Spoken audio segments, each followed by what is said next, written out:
cousin marriage has long been a topic of intrigue, controversy, and often misunderstanding. To traverse the landscape of this union, one must first acknowledge its historical roots, where it was once an accepted practice among the elite, intellectuals, and even common folk. In many cultures, marrying a cousin was not merely a familial bond, but a strategic alliance, a way to preserve wealth, power, and lineage. The royal families of Europe, for instance, frequently intermarried to secure political ties and maintain bloodlines. The Habsburgs, notorious for their intricate web of cousin marriages, produced some of the most notable monarchs in history, albeit with a legacy fraught with genetic consequences. In the realm of intellectualism, figures like Charles Darwin and Albert Einstein also married their cousins, reflecting a societal norm that, at the time, was not only accepted but often encouraged. These unions were seen as a way to keep intelligence and nobility within the family, a concept that resonated deeply in societies that valued lineage and heritage. However, as the centuries progressed and societal values evolved, cousin marriage began to attract stigma. The shift in perception can be traced back to the growing understanding of genetics and the potential health risks associated with consanguinity.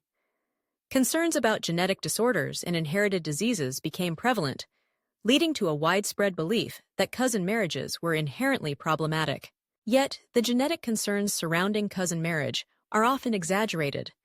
The reality is that the risks of genetic issues in children born to first cousins are not as significant as many believe. The likelihood of birth defects in children of first cousins is estimated to be around 4 to 6%, compared to a baseline risk of 3% in the general population. This slight increase, while important, is often overshadowed by the emotional and social dimensions of cousin marriage. The narrative that cousin unions are fraught with inevitable genetic doom is a product of societal conditioning rather than an objective truth. The stigma surrounding cousin marriage is deeply rooted in cultural biases and societal norms that dictate what is deemed acceptable. In many Western societies, there is a strong aversion to the idea of marrying a relative, often viewed as taboo or immoral. Legal prohibitions against cousin marriage in various states and countries further reinforce this stigma, creating a dichotomy between love and legality. These laws, often based on historical prejudices rather than scientific evidence, reflect a moral panic rooted in fear rather than fact. They serve to uphold a narrow definition of family and relationships, one that excludes the possibility of love blossoming within the confines of kinship. As we examine these biases, it is essential to recognize that our ancestors likely engaged in cousin marriages as a matter of course. The genealogical tapestry of humanity is woven with threads of familial unions that were commonplace in many cultures.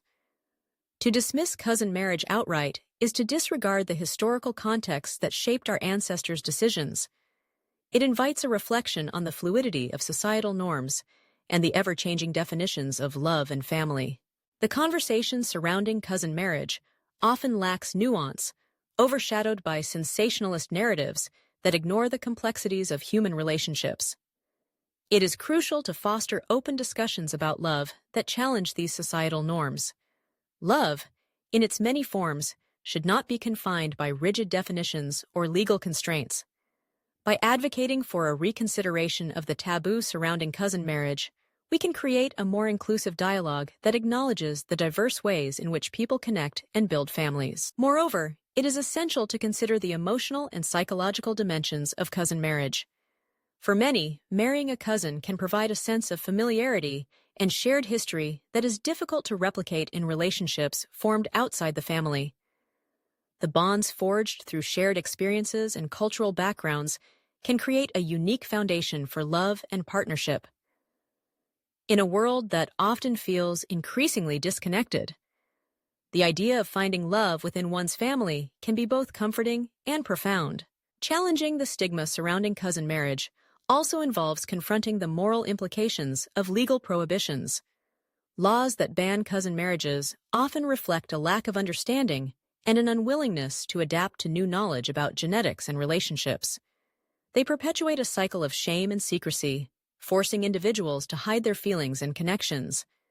This moral hypocrisy raises questions about the true nature of love and the arbitrary boundaries society places upon it.